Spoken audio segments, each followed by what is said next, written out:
absolutely. And thank you again for the invite and for the time. And you know what? If we wrap up before 5, then that works well for me too. So we don't have to rush, but noted about 30 minutes for your future sessions. So that's good to know. Uh, yeah, so grief. I mean, whoo, there's a fun topic, right? Um, it's something that I was exploring more. I'm, by the way, Jessica Evans. It's one of those like, how do we describe ourselves sort of thing. I'm running my own business as a project management consultant, and also running my own business has afforded me the time and the space to be able to do my own writing and videos exploring a variety of topics as they come up. So, ironically enough, in February, the topic that I was exploring was grief. I had my car was broken into while I was fully packed up for a week long road trip. So I had the road trip was taken away from me. My gear was literally taken away from me. My car was no longer drivable because the windows were smashed out. So I recognized that I was dealing with a real grief response, and I realized that at some point in life, I don't think any of us would say like, oh, I got the hang of this. However, I felt like I really had the tools to be able to meet grief, name it, and move through it with that specific um, instant. So I recorded a video about it and just sort of left it up there for any friends who might need it one day. And then this thing happened, which we'll just refer to as a global pandemic. And as things were changing, like even at the beginning of this call, we're talking about more things that are canceled and closed and jobs and like where do you feel that in your body whenever we hear about these changes? Like I don't know about you, but like I kind of get a gut feel of I don't, it doesn't feel great to hear about all the change that so many people are going through. And I think it was day 2 of the government mandated self isolation, or whatever they were calling it at that point, but the signs were work remote, don't be around other people, that sort of thing. And it hit me that this is grief on a global scale.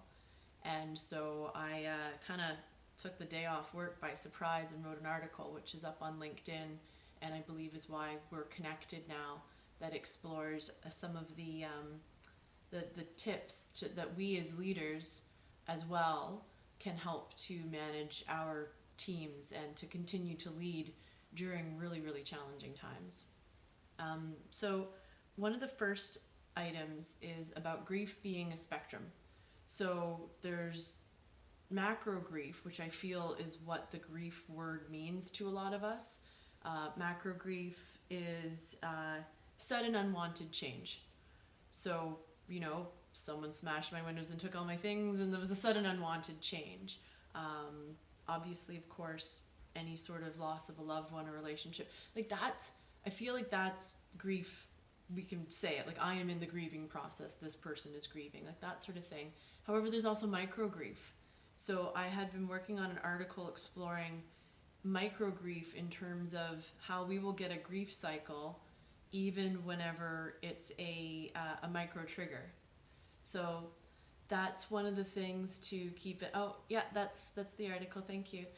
So that's one of the things to keep in mind for ourselves as well, as we continue to show up day after day to do our job and to lead our team and to be a good colleague, and also in life, right? I'm not someone who's going to say like these are things that are only part of your work life. I mean, it's this is affecting our lives, right? This is, we're all working from home, like work is at home now, and there's all of that sort of sudden change, right? How do we, like Douglas, you were saying about having your 80 file folders in your home office, and like what on earth, like more change, right? So one of the key like little takeaways that I have from recognizing the macro micro grief scale is that when we're dealing with something on a macro level, that even a micro trigger or micro event can trigger a macro response. So the example that I like to use when talking about this part of things is, say I'm grieving my aunt. and I'm just taking it one day at a time of recognizing that this is not a person that I have in my life anymore. And I get to the grocery store and they close the aisle, just the checkout, as soon as I thought I was, oh my goodness, I got the short line up, yay, and I had that little high, and then they close it, and my response may not be suited, if you will, like a one-to-one match on someone closing like the checkout, because I'm still processing macro. And to understand that where we are right now feels very macro. There's just change and so much. And to be aware of even the little things that are just going to feel like, okay, that broke me. You know, that person they missed, just thinking off the top of my head is something that happened earlier today, a misunderstanding about a meeting time, and I was waiting. And so part of me is just, usually I'm a very resilient, grounded person. However, with so much up in the air these days, I found that my response to that person being late was a little bit heightened, because like I just didn't need one more change, right? So it's patience and understanding of this much larger thing that we're all working through, and just cutting ourselves some slack. So that's the main thing from the macro micro scale, and recognizing that grief, it's kind of everywhere in a lot of ways, and the steps to go through towards acceptance, which I feel are commonly understood and known of, is it denial, bargaining, depression, I forget, there's always one of the other ones. But anyway, that cycle to move through to acceptance, we've got the big one that we're all moving through now with a lot of unknown, and then all these smaller, like, can I even say a smaller macro grief, right? Because our friends are losing their jobs. Like, I don't need to give too many more examples. We were just talking about, oh, Bard on the Beach is canceled. Like, it's another letdown. So cut yourself some slack and understand that where you are right now could be very similar to other large grief that you've been through that felt like grief in the moment because it was pretty straightforward. So then third, I have a bit of a philosophy, if you will, about how we can bring in balance by meeting something with its opposite. So whenever I've been moving through grief cycles in my life, in the video that I posted, I give a few examples of the depth, the absolute depth that I've been to.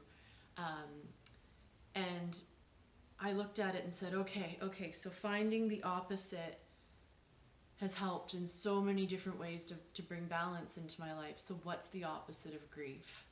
And for me personally, I found that gratitude is the opposite. And gratitude is what can balance out grief. So again, with patience, because, you know, I was like coming back to the example of the recent trigger in February of standing there and my 2 car windows are smashed out, my gear is gone. I haven't even processed that this also means my road trip is over. I'm just looking at my car. And still that little part of me clicked in and said, well, they didn't take everything and they didn't smash all the windows. You know, and part of me kind of wanted to throat punch that cheerful, like that side of myself that still found the gratitude. However, you know, even if it's a coping mechanism, it's something. It is something. So that is the main thing that I've found for just the literal process of moving through moving through to acceptance, moving through grief, is gratitude and finding anywhere. I mean, I live in Squamish, so I'm glad that it's sunny out. We don't have a lot of sunny days here, especially in the winter. So there's part of me that's like, you know what, if I need to be stuck indoors and at least it's sunny out, because whenever I'm living here and the days are so short and it's just the pressure from the overcast skies, it makes a lot of things a lot harder. So that's one of my little notes of gratitude. So the fourth, I don't know which one I'm on, is about providing structure for our teams. Because also, Allison, you mentioned about also making sure that we keep like a leadership lens, if you will, on this. And whenever we're leading our teams through grief, which is what we're doing now, basically, even if you're leading your team through something that's very, very work related, there's still that grief that needs to be recognized and needs to be shooed out from behind the couch. You know, it's the elephant in the room, invite it to the table. I feel that there's a lot of power to that as leaders, to be able to say, hi, so we're grieving, let's call it. I'm in this as well, and I understand. And to give that permission to, yeah, I'm usually so detail oriented, and I found another email from last week that I completely asked for the role. I didn't word things the way I normally would, and I thought, where was my head when I wrote that email? Well, not at 100%, and that's okay. I responded right away and said, oh, I apologize if that wasn't clear, and I laid things out. So it's also being kind to myself and understanding that that's where I am, right? And it's where we all are. And would you really believe me if I was the one person that was just a steely disposition and pretending to be okay through all of this? I mean, like, yeah, like, come on. we're human. So it's calling it what it is and naming the grief, and keeping an eye for where we as if anyone here, if you're specifically a manager and have direct reports and that sort of leader, like work leadership position, it's giving structure to your team and trying to make things as clear as possible. So for some companies and clients, that can be forecasting. You know, people are like, oh my goodness, okay, so this is happening, am I still going to have a job? So making it clear for them so that they can do the work that we need them to do, that they're employed for now, and get them to alleviate that anxiety and the fear of the unknown, to be able to give as much information to them so they don't have to worry. I can pause there for a bit, and I'd love to hear some thoughts or feedback on the matter.